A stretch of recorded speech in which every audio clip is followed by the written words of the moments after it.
Hello friend, আমরা চলে এসেছি একটা নতুন ভিডিওর সাথে। তো দেখো আমরা রেডি হয়ে গেছি, এবার আমরা ঘুরতে যাবো দীঘার ঢেউসাগরে।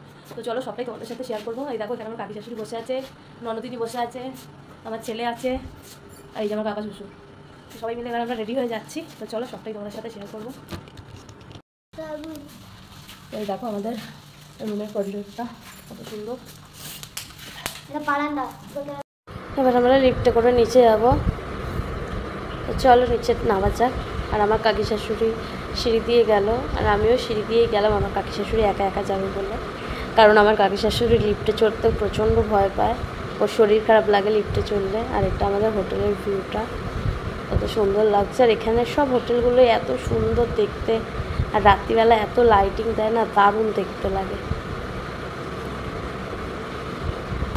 এই দেখো এখানে আমরা সন্ধ্যাবেলা টিফিন করতে এসেছি, ডিম টোস্ট, চা।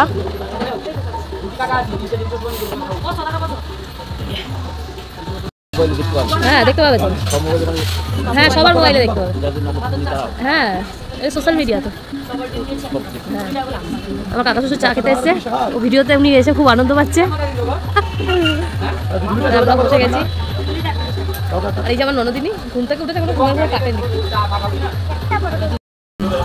এই যে চা চলে এসছে আমাদের, 3টে চা চলে এসছে। একটা করে কুকিজ দেবেন। যে বিস্কুট নিয়ে নিয়েছি, চাও দিয়ে দিয়েছে, এটা আগে খাই তারপরে ডিম টোস্টটা খাবো। আমাদের ডিম টোস্ট চলে এসছে। তো এই যে আমার কাকা শ্বশুরের ডিম টোস্ট, আমার ছেলে খাচ্ছে ম্যাগি। আমার কাকা শ্বশুরের ডিম টোস্ট আর আমার ডিম টোস্টটা আমি আর আমার ননদিনী অর্ধেক করে খাবো, নাহলে রাত্রে আমরা কেউ খেতে পারবো না। তাই অর্ধেক করে ও অর্ধেক, আমি অর্ধেক একটা ডিম টোস্ট খেলাম। তারপরে আমরা চলে যাচ্ছি এই ঢেউসাগর। আমরা ঢেউসাগর হেঁটে হেঁটেই গেছিলাম, কারণ আমাদের হোটেলটা ঢেউসাগরের থেকে বেশি দূরে ছিল না, টোটো ভাড়া করে যাইনি। এই দীঘার সাইডে যে দোকানগুলো দেখতে দেখতেই আমরা ঢেউসাগরে পৌঁছে গেছি, কিন্তু বুঝতে পারিনি যে একটুখানি রাস্তা তো, তাই হেঁটেই চলে গেছি আমরা, টোটো করে যাইনি। আর এই সব দোকান দিয়ে আমরা কিন্তু টুকটাক অনেকগুলো জিনিসই কিনেছি। আর এই দেখো দীঘার ধারে যে মাঠটা ছিল, ওই মাঠটা কত সুন্দর করে সাজিয়ে দিয়েছে, পর্যটকদের বসার জন্য জায়গা করে দিয়েছে। আর খুব ভাল লাগছে রাতে, শুধু রাতে কেন দিনেও খুব ভাল লাগছে। রোদের মধ্যে কেউ ওই ছাউনিতেও বসতে পারবে, আর দিনেতেও খুব ভালো লাগছে, কিন্তু রাত্রিবেলা লাইটিংটার জন্য বেশি ভালো লাগছে।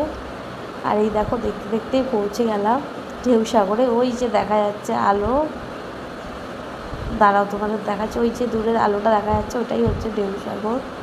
তো আমরা এই যে রাস্তা দিয়ে যাচ্ছি আর জিনিসপত্র দেখতে দেখতে যাচ্ছিলাম, যে যেটাই পছন্দ হবে সেটাই নিয়ে নিচ্ছিলাম একটু দাঁড়িয়ে।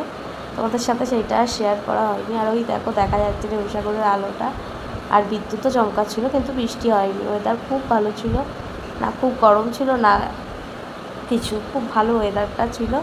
আর এই দেখো আমরা টিকিট কেটে ঢুকে পড়লাম ঢেউসাগরে। কিন্তু এবারে ঢেউসাগরে এসে একদম আমরা মজা পাইনি, কারণ ঢেউসাগরটা একদম মানে প্রথমে যারা দেখেছে সেই ঢেউসাগর আর এখনকার ঢেউসাগর নেই, জিনিস অনেক নষ্ট হয়ে গেছে। প্রথমবার যখন আমরা এসেছিলাম 2023-এ, মানে ঢেউসাগরটা এত ভালো লাগছিল, মানে কি বলবো, খুব সুন্দর দেখতে লাগছিলো।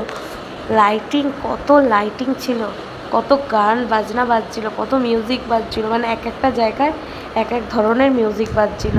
আর এই দেখো ঢেউসাগর লেখাটা খুব ভালো লাগছে, কিন্তু আগের মতো আর ঢেউসাগরটা নেই। যারা প্রথমে ঢেউসাগর দেখেছে তাদের এখন গেলে ঢেউসাগরটা আর ভালো লাগবে না, কারণ আগের যখন ঢেউসাগর ছিল আমরা আগের বারে গিয়ে খুব নাচানাচি করেছি। আমার সেই ভিডিওগুলোও আপলোড আছে, যারা দেখোনি তারা গিয়ে দেখে আসবে।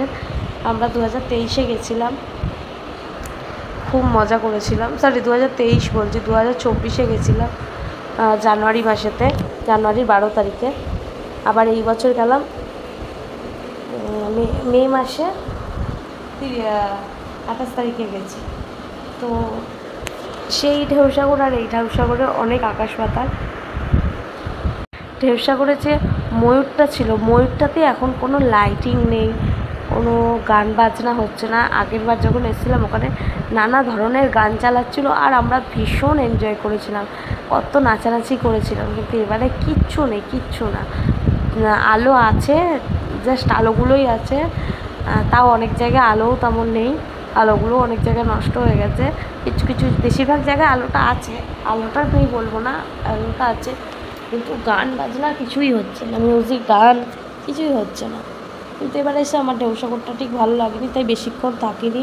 ঢেউসাগর থেকে আমরা বেরিয়ে গেছিলাম, মানে 7টা 10-15 ঢুকেছি, আমরা প্রায় 8টা সাড়ে 8টার মধ্যেই বেরিয়ে গেছিলাম। ঢেউসাগর থেকে বেরিয়ে গিয়ে আমরা সি বিচের ধারে একটু বসেছিলাম। ভাল লাগছিলো না ঢেউসাগরটা ঘুরতে, কারণ আগেরবার যেমন দেখেছিলাম এবারে তো ঠিক তেমন নেই। এই লাইটিংটা খুব ভালো লাগছিলো, আমার ছেলেকে মানে একটু দৌড়া, তাই ও দৌড়াচ্ছে, খুব ভালো লাগছিলো এই লাইটিংটা। কিছু কিছু লাইটিং ভালোই লাগে, আর কিছু কিছু জিনিস আমার ভালো লাগছিলো না। আর এই দেখো যে নৌকোটার কথা বলছিলাম, যে ময়ূরের মতো নৌকো, তো এই দেখো ময়ূরের মতো নৌকোটা দেখো, পুরো অন্ধকার, কোনো লাইটিংই নেই, কোনো লাইটিং না, না কোনো মিউজিক, না কোনো লাইটিং, কিচ্ছু না। তো আমার ভিডিওটা এই অবধিই, আমি এখানেই ভিডিওটা শেষ করছি। ভিডিওটা যদি তোমাদের ভালো লেগে থাকে অবশ্যই ভিডিওটা লাইক কমেন্ট শেয়ার করবে, আর যারা আমার চ্যানেলে নতুন বন্ধু আছে চ্যানেলটাকে অবশ্যই সাবস্ক্রাইব করে দেবেন। টাটা।